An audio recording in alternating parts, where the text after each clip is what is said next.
Summary of Coraline by Neil Gaiman. Coraline Jones just moved to a new town with her parents. Their new room is part of a bigger house that has been divided into separate units. Miss Spink and Miss Forcible, two old actors who own several Highland Terriers, also live in the house. Coraline only knows this person as the crazy old man upstairs, because he says he is teaching a mouse circus to play tiny instruments. Coraline's parents are often busy with their schoolwork, and since it's almost the end of the summer, Coraline is often on her own. When Coraline is out in the yard one afternoon, she sees a black cat. When she tries to pet it, the cat runs away. When Coraline is stuck inside during a rainstorm, she becomes interested in a big wooden door in the corner of the drawing room. Coraline's mother uses a black key to open the door and show her that it leads to a brick wall. She tells her that the door doesn't go anywhere. That night, as Coraline is falling asleep, she hears a scuttling sound coming from outside her door. She gets out of bed and follows the noise through the house to the drawing room. When she turns on the light, she sees that the door is open. Coraline goes back to bed and tries to sleep, but a scary dream about a group of rats singing a song keeps her awake. The rain stopped the next day and was replaced by a thick mist. Since the fog makes it hard to see far, Coraline hangs out with her neighbors. The man upstairs says that his mice have a message for Coraline: don't go through the door. At Miss Spink and Miss Forcible's, Miss Spink reads Coraline's tea leaves and tells her that she is in trouble. She gives Coraline a pebble with a hole in it as a charm. The next day, Coraline is bored and restless, so when her mother goes to get food, Coraline follows her. When Coraline opens the door with the black key, she sees that the brick wall has turned into a hallway. She walks down the hall and ends up in a different version of her home. A woman who looks like Coraline's mother is in the kitchen, but this other mother has black dots for eyes. The other mother is happy to see Coraline and says she has been waiting for her for a long time. Coraline's other father comes to dinner with them and makes a delicious meal, which is very different from the fancy, disgusting recipes that Coraline's real father usually makes. Coraline's other parents tell her to go play in her room after dinner. Coraline finds a group of rats living under her bed. They sing her another scary song. Coraline leaves her room and tells her other parents that she's going for a walk because she's scared. Outside, Coraline meets the same black cat she saw in the real world. This time, the cat can talk to her, and its voice sounds like the voice in her head. Coraline asks the cat where she is, what she is doing there, and who her other parents are. The cat doesn't tell Coraline anything and instead runs off into the woods. Coraline wants to see the other Miss Spink and the other Miss Forcible, so she plans to go see them. In this world, they are both beautiful young women who put on a show for a crowd of talking terriers that never ends. The show is a mix of Shakespearean monologues and circus acts. Coraline leaves the play and goes back to her own room. When she gets there, her other parents tell her they want her to stay with them forever. They tell her that all she has to do is let them take her eyes out and put buttons in their place. Coraline refuses. Her other mother doesn't want Coraline to go back to her own world, but she finally gives in. Coraline goes home and locks the door behind her. When she gets there, she finds that her mother is still at the store and her father is nowhere to be found.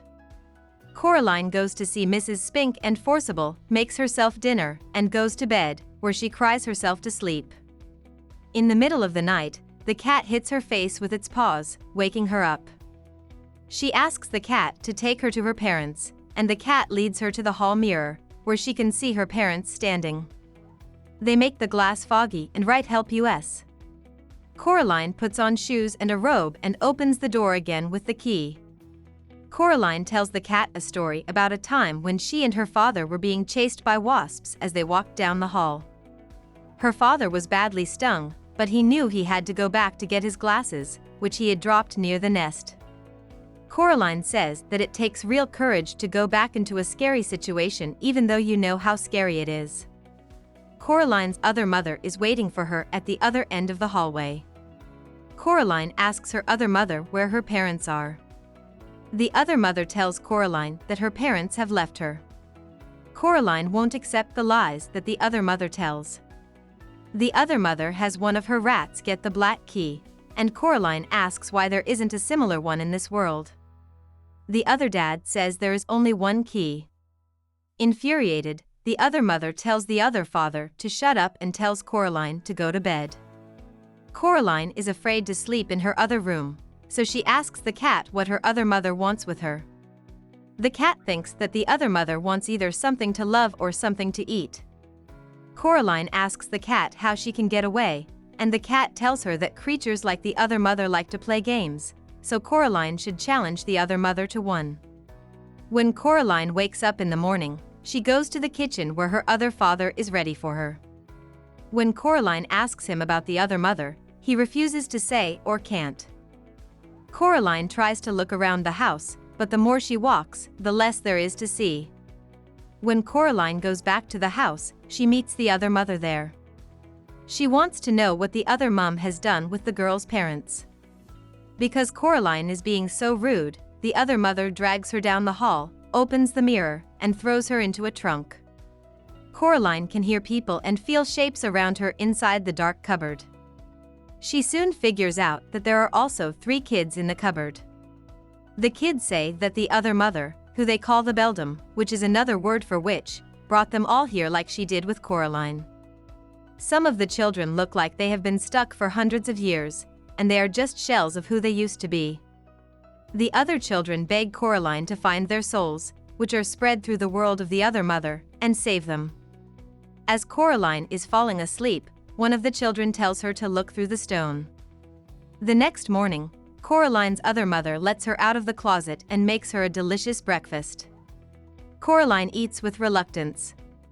She asks the other mom to play a game after breakfast.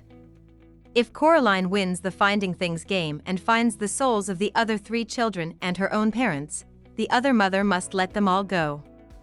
If Coraline loses, she will stay forever and let the other mother put buttons on her eyes. The other mother jumps at the chance to compete. Coraline goes to her room and looks everywhere, but she can't find anything that looks like a soul. Coraline then remembers what the lost children told her, so she puts Miss Spink's stone up to her eye and looks through the hole. The stone makes everything black and white except for a small red marble. Coraline figures out that the souls of the lost children are stuck in the marbles. Coraline goes to Miss Spink and Miss Forcible's flat to look for the second pebble after she gets the first one. The inside of the theater looks like it has been closed for a long time. All of the dogs have turned into hairless bat-like creatures, and Mrs. Spink and Forcible have turned into a waxy, 2-headed thing hanging in an egg-like sack. Coraline sees a soul in the sack, gets it, and runs out of the theater before the thing wakes up and the bat dogs get to her. Outside, Coraline's other mother gives her the key to the empty house around the corner. Coraline takes it, even though she is worried that the other mother is trying to trick her. Coraline meets the other father in the empty flat in the form of a smelly, grub-like thing. The grub says it's sorry for what Coraline is going through, but it admits it can't stand up to the other mother. It then charges Coraline. She barely gets away from it. Next, Coraline goes upstairs to the flat of the other crazy old man. Inside, she finds the other crazy old man in his bedroom and realizes that he is made of rats. When she sees a marble in the hands of the biggest rat, she tries to grab it, but the rats run out of the apartment. As she chases them down the stairs, she trips and falls. Coraline thinks that everything is lost, but the cat soon brings her the giant rat's headless body with the third and last soul still in its hands. When Coraline looks around, she sees that the house has lost its shape and the world is covered in fog. The cat gets worried and says that the other mother is angry that Coraline has found all 3 souls and has shut off all the ways in and out of her world. Coraline takes the scared cat inside by picking it up. She meets the other mother in the living room, where she also sees a snow globe with 2 figures inside.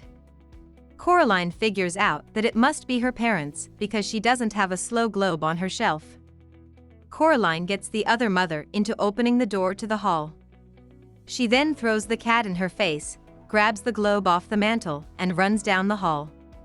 She tries to close the door behind her, but as she does, she hears something fall with a painful thump. Coraline runs through the hall to get home, locks the door from the other side, and then falls asleep on the sofa in the drawing room because she is so tired. When Coraline wakes up, her parents are already at home.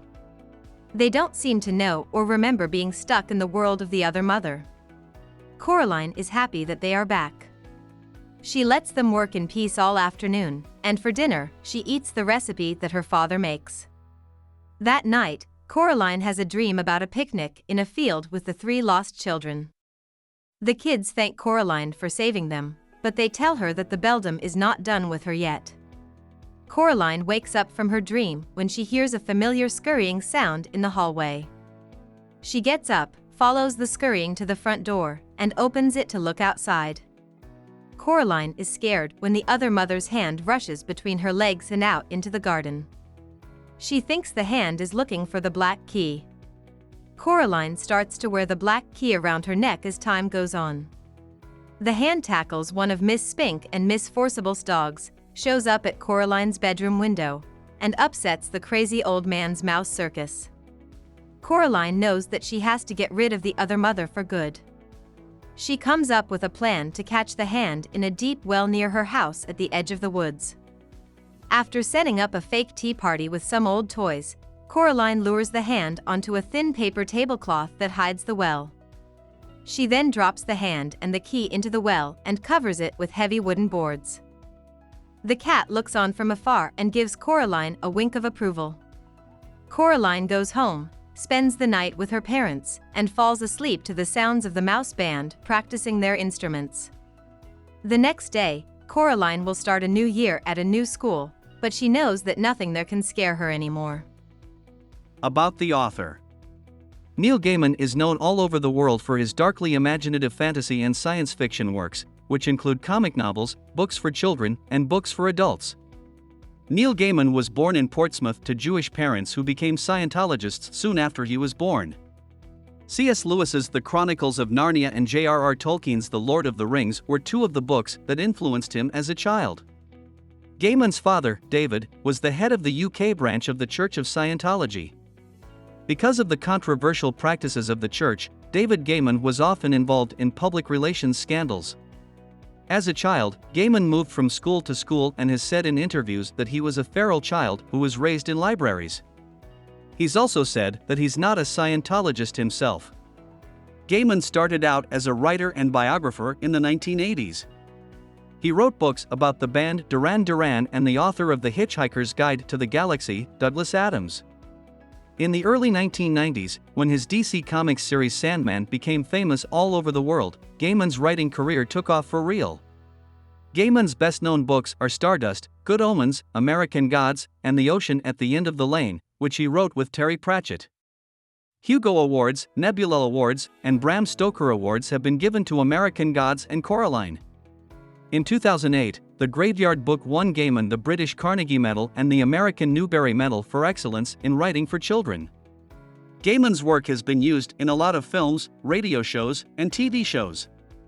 It has been nominated for Oscars, BAFTAs, Primetime Emmys, and Saturn Awards. Hope we summarized it fully and you liked it. Please hit the like button and subscribe to our channel so that we are motivated to create more videos.